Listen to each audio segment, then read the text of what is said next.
Hi, welcome to my open wardrobe. Today we will be doing a classic try-on, but not with all of my collection, but with a rather special part of it. We will be dealing with my vintage clothing today, and I'm looking forward to show you everything what I have, and it's gonna be exciting. So let's start.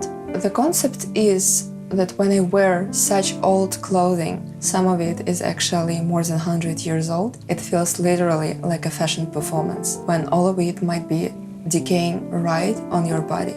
To me, it's not only a monumental effort to gather such a prominent collection, but also a big challenge. Can you imagine battling at an auction of an eBay for an old skirt? Some might think that is crazy, but for me, it's my biggest passion and a thrill.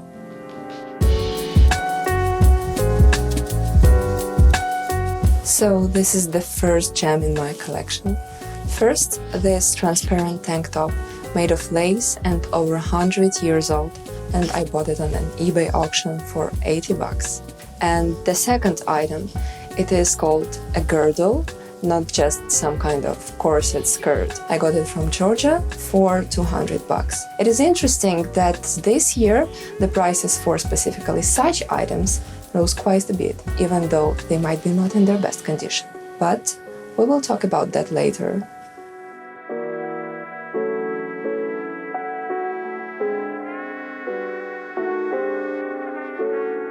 The next item in my wardrobe is this beautiful lilac bodice. It is from late 19th century and it was bought for around 180 bucks on American eBay. So just look at all of these silk stripes. They are far from perfect, but to me, I can see beauty in such flaws. I compare them to the scales on butterfly wings, and that is just so special to me. Though of course, occasionally condition of late 19th century garments can be very far from perfect, and for such occasions I do already have 3 contacts of seamstresses and restorers. They're about to work on it.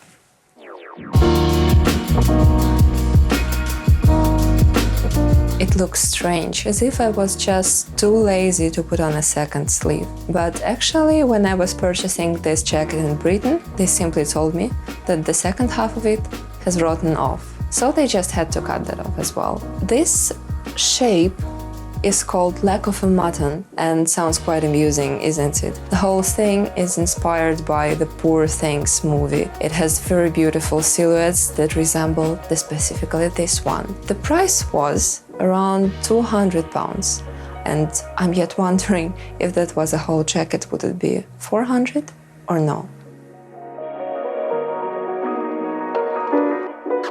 Look at these incredible pieces from my wardrobe. I bought them in London for around £300, and the fabric of which they are made, it is heavyweight silk, which is called Moire. They can be worn separately easily. The key is just to style them properly, or if you want to be extra theatrical, feel free to wear them as a costume.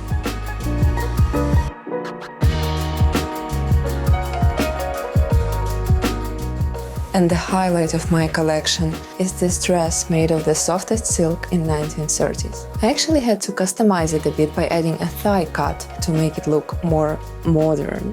Well, I personally truly feel like a mermaid in it.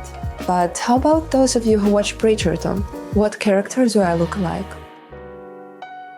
Okay, I know you noticed this handbag at the beginning of the video. It's from the 1950s. Back then it was made from a very innovative material, lucite, with metal weaving. In my opinion, it's just as good as the latest Celine collection. And to wrap up my review, here is the pair from my daily self-care ritual: plexiglass, a comb, and a mirror. The most amazing thing about it isn't that it looks like something from Alexandra Michele's Gucci, but that it was made in the 70s or 80s in a correctional facility.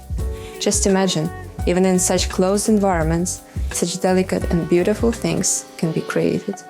And how fascinating is that this piece is now in my hands today. Goosebumps.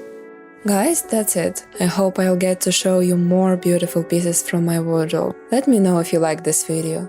But that's all for today. Bye.